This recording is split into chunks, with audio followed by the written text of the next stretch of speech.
Hi, I'm Brian. I would like to tell you a bit about my story. I was the youngest of 8 children, born on a family farm southeast of Camrose. And growing up, we did a lot of work on our farm. We had cattle, we had hogs, we had chickens. And it was not easy growing up on our farm. We always were, asked to do as much work as what was, as our parents told us. So we grew up, and I loved to do sports when the work was done. I played baseball in the summer and hockey in the winter. And after high school, I stayed on the family farm. My dad needed the help, and I helped my mom and dad do the farming, and I loved it. I loved the farming. I loved to play baseball, and I played baseball and hockey with passion.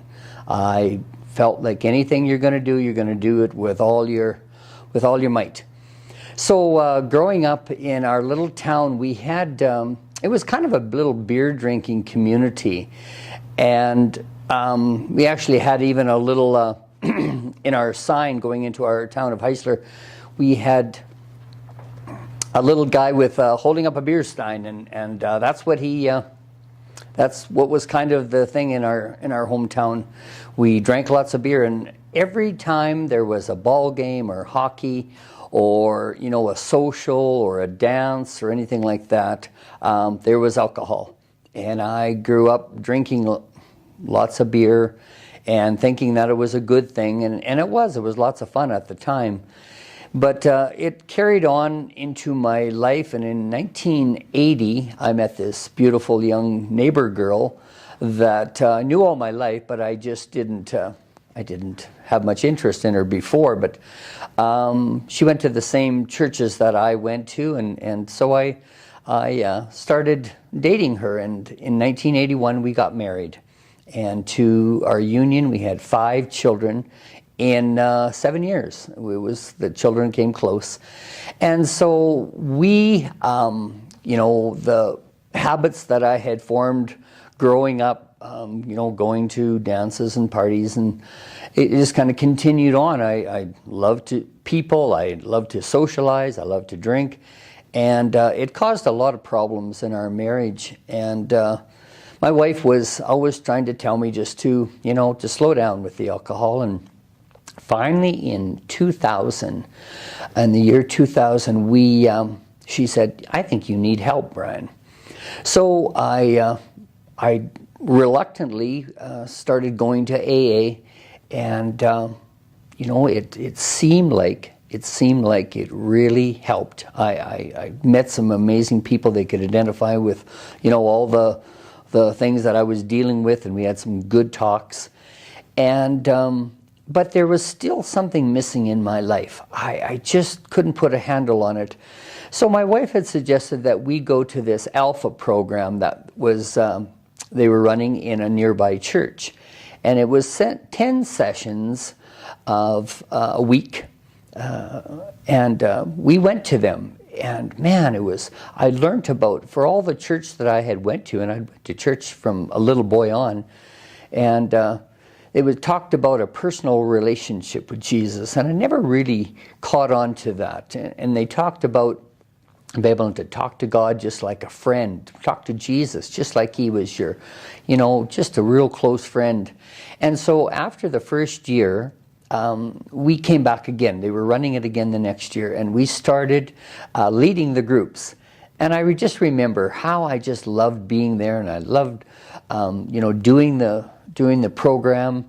And so at the end of the 10 weeks, they asked people if they would like to come up for prayer. And as they were asking, I literally jumped out of my chair. I knew I needed prayer. I knew I wanted more. And so that night in 2001, I gave my heart to Jesus.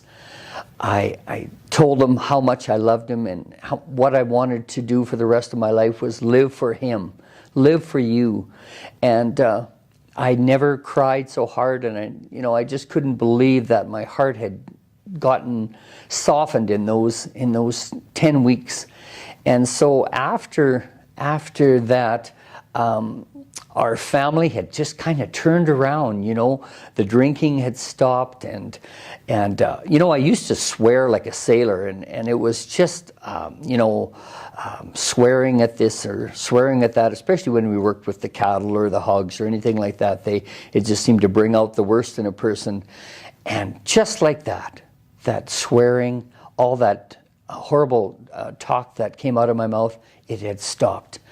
And so we started going to Bible studies. We met up with some really good and godly friends, and we started to just accept the Word and to study the Word.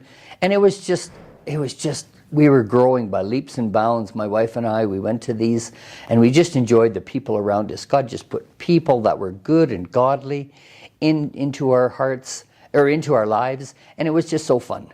And so after that, I was asked if I wanted to join Full Gospel, and the president of the Full Gospel that time was one of the people that we were going to the Bible studies with, and he paid my membership, and we started going to Full Gospel, and before long I was involved in Full Gospel and just met some amazing people. We listened to testimonies, we went to banquets, we had breakfast, and the testimonies that you heard, I could relate to, because it was part of the way I was living, in sin before.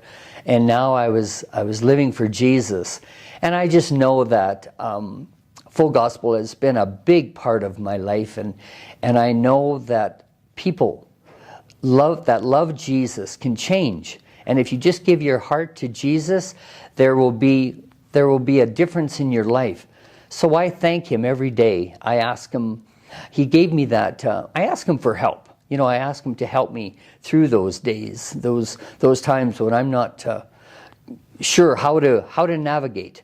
And He always answers my prayers. And so I just encourage anyone that is feeling lost or not sure where they're going in life, just to take the leap of faith and to talk to Jesus and to ask Him into their life.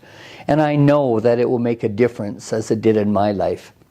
And I want to thank you, Jesus, for this opportunity, and I pray that more and more people will just simply accept the gospel as it is, because that's what He died on the cross for. And I'm just so grateful for this opportunity. Thank you.